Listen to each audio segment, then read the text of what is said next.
Ikaze rero mbahaye ikaze ku ijambo ry'umwimerere. Karibu mbahaye ikaze. Jerome Muhirwa. Shalom Bashem Adonai Elohim Eloheyi Avraham Yitzhak Yaakov ba Yeshua HaMashiach maze anachnu cholohim lilhot hayom. Mbanje kubasubiza mu izina ry'Uwiteka Imana ishobora byose, Imana ya Abraham, Isaac na Yakobo, mu izina ry'Umwami wacu Yeshua HaMashiach benshi bita Kristo. Niki tugiye kureba uyu munsi? Nta kindi rero nko mwabirebye, tugiye kureba Antikristo wa mbere wigaragaje uyu munsi, akaza avuga ko yoherejwe na Kristo, akaba yigaragaje. Uwo nta wundi rero n'uwo bita Mahdi, uwo Musilamu, akaba yaje yerekanye ko aje gukora ibintu byose ngo bitunganye. Ku bantu rero bazi iby'ubuhanuzi bw'iminsi ya nyuma, iyi ni inkuru ikomeye cyane, inkuru iri gucicikana ahantu hirya no hino. Reka turebe ibyayo. Tuzi neza ko bari abantu bari muri Isirayeli bavuga ko bategereje Mesaya wabo. Abasilamu nabo twe ko bategereje Mesaya wabo. Hakaba no gutegereza Kristo wa nyawe ugomba kuzaza kugira ngo acungure isi. Ariko mu minsi ya nyuma handitse ko benshi bazaza bitirira Kristo. Uyu wa mbere rero yaje, reka turebe ibye. Araza akagira ati, njyewe nje kuvanaho ubupapa, ibyo Paul yabandikiye byose ni bibi, byarabayobeje n'ibintu byinshi cyane, njyewe nje kubitunganya. Reka turebe ibyo avuga. Kugira rero ngo bigume mu mwimerere, ndabanza shyiraho video avuga mu Cyongereza, wihangane mpita nkurikizaho bisemure mu Kinyarwanda wumve, noneho tuze dusengure turebe uko ibintu bimeze. Wibuke papa nibwo akimara gupfa, uyu nawe ahise azamuka ashibuka. Twarabwiye tuti ibi bintu ni byo kwitondera mukabikurikirana cyane, kuko birajimije utabiri mu ushobora kubyumva. Nk'ubu ntabwo wari uzi wenda ko hari umuntu uvuga ngo ni Mesaya wabo uzaza akaza yigize nka Kristo, ariko tuzi neza ko mu ijambo ritubwira uko bizagenda. Reka turebe rero, ntabatindiye turebe ibyo ari kuvuga. Kandi aho like tuzamuke ubundi turebe ibyo avuga. I am Abdullah, the successor of Imam al-Mahdi alayhi salam, the successor of the Comforter Ahmed, the successor of Simon Peter, the successor of Muhammad, the successor of Jesus Christ.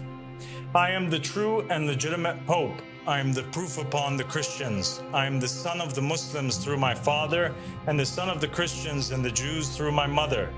I am the son of the East through my father, and the son of the West through my mother. I am like Zulkarnain, who with one horn in the east and one in the west, and I am the inheritor of all that lies between. I am more knowledgeable than any false pope, and I am appointed by name in the will of the prophets. My name is also on the tongue of Isaiah, who prophesied of the righteous servant, and he said, he will see his offspring and prolong his days, and the will of the Lord will prosper. Aho rero akaba agira ati, ndi Abdallah, umusimbura wa Imam al-Mahdi, umusimbura wa Simoni Petero, umusimbura wa Muhammad.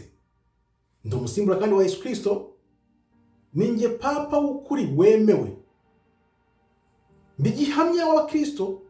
Ndi umuhungu wa Isilamu ku ruhande rwa data, ku ruhande rwa se, kandi nkaba umuhungu wa Kristo n'Abaheburayo ku ruhande rwa mama. Ndi umuhungu w'Iburasirazuba ku ruhande rwa data, nkaba umuhungu w'Iburengerazuba ku ruhande rwa mama. Meze nk'ufite ihembe rimwe ry'Iburasirazuba n'irindi hembe ry'Iburengerazuba. Ninjye muragwa w'ibintu byose. Nzi ubwenge kurusha abafake papa bose babayeho, kandi nashyizweho no gushaka kw'abahanuzi. Izina ryanjye kandi ryahanuwe n'umuhanuzi Yesaya, umwe wahanuye ko umugaragu w'umukiranutsi azaza agakora ugushaka kw'Imana kukaganza mu biganza bye. Uko niko avuga muri iyo video ku gace ka mbere. Reka tuze turebe n'ibindi avuga mu gace ka kabiri, ubundi tubikurikire nabyo mbibasobanurire icyo ari kuvuga, ubundi turebe uko bimeze. Now, O Christians in the East and the West, hear me and obey. I am a messenger sent to you from Jesus Christ alayhi salam. Paul is false and led you astray. The church is corrupt and no longer upholds the law of God, nor does it defend the oppressed. The papacy has been stolen and the rightful heir has been pushed aside. There is no one else but me that you are obliged to obey. May God be a witness that I have proclaimed.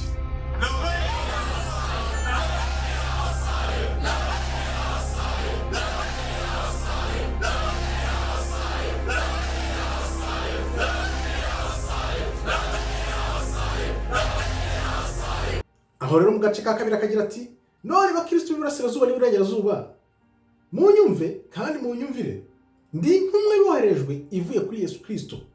Umuhanuzi Paul yari uw'ikinyoma kandi yarabayobeje. Urusengero rwamunzwe na ruswa kandi ntirugikurikiza amategeko y'Imana. Urusengero ntirukirenganura abarengana. Ubupapa bwateshejwe agaciro. Nta wundi muntu atari njye mugomba kubaha no kumvira. Imana imbere umuhamya ko bitangaje. Yongera ati Kristo ubwo yapfuye atakiri mu isi, kuko atakiriho, akaba rugiye kuba urumuri rw'isi. Uyu nguyu nyine uri kwiyerekana ngo ugiye kuba urumuri rw'isi, niko avuga. Abasilamu rero bakaba barategereje imyaka 1400 n'irenga, none dore naserutse naje. Abakristo namwe munyumvire kuko ngiye kuba umucunguzi wanyu.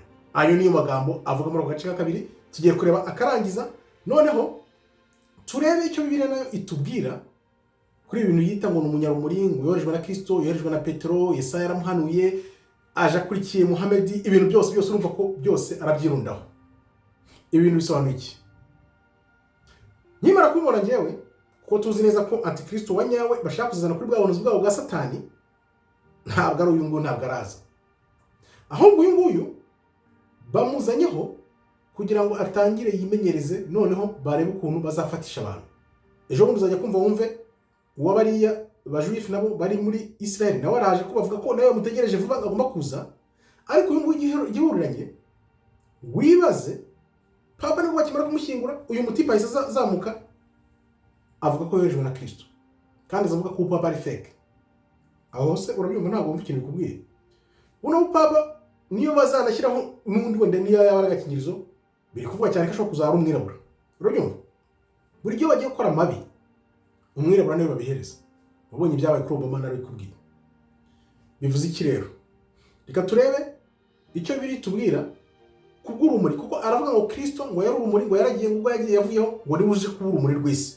Urabyumva? Matayo 5:14-19 iratubwira ngo muri uwo mucyo w'isi, umudugudu kandi wubatswe ku mpinga y'umusozi ntubasha kwihisha. Nta bakongeza itabaza ngo ritwikizwe intonga, ahubwo barishyira ku gitereko cyaryo rikamurikira abari mu nzu bose. Ni ukuvuga ngo twebwe turi umucyo w'isi. Ibi ngibi batubwira ngo niwe mucyo w'isi, arabeshya. Reka twumve impamvu abeshya. Duhita tubisanga muri Yohani 8:12. Yohani 8:12, reka turebe icyo batubwira hano.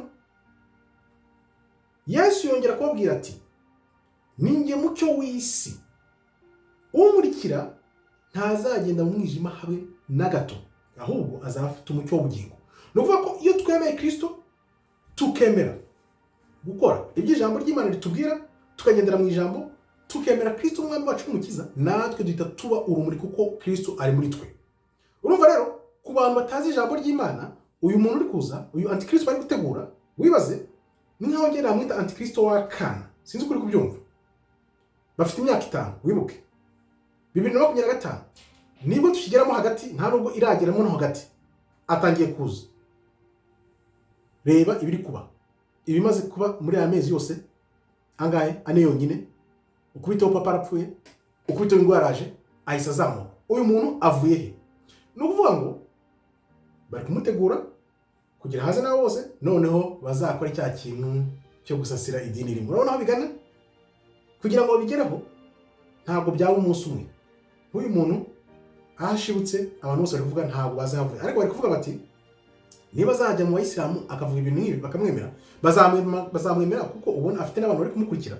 Nk'uko abantu bose bazaga bakandika ibintu by'ubusa by'amacharge byose, nk'ibi ntabwo bari babizi. Ushaka kumva azumva, kandi njyewe ntawe ninginga, kuko ubutumwa mfite ndiko buteye, abashaka gukanguka nyine bazakanguka, kuko Kristo yaratubwiye ngo mwigisha abakunda, abadakunda mu bihorere. Kandi ntazashyiramo umugozi cyangwa agatungo aze yige. Icy'ingenzi ni uko uca bugufi ukiga ibyo utazi, uko wabifata kose. Twebwe tuzi ko tuba dutanga ubutumwa, yego ibitekerezo byanyu ni ngombwa, ariko uca bugufi niba ushaka kuzaramira ubugingo bwawe, wumva ibikuza. Nzi neza ko iyi video utangira gutuma ukanura amaso yawe ukareba ibintu uri kuba ubyari byo. Kandi twe ntabwo twabyinjiramo cyane ngo tuvuge ibya papuriya, kuko urebye neza ukuntu ahise agenda agataza uyu muntu, ni ibintu biri kuri gahunda twe tuzi bigomba kurangira, bigomba kugera muri 2030 bisohoye, kuko urabona umuvuduko bariho. Papa ntabwo waramushyingura, uyu mutipa isaza ahita avuga ko ari we yoherejwe na Kristo. Ngaho ibaze rero bigiye kuba mu myaka 5 iri imbere.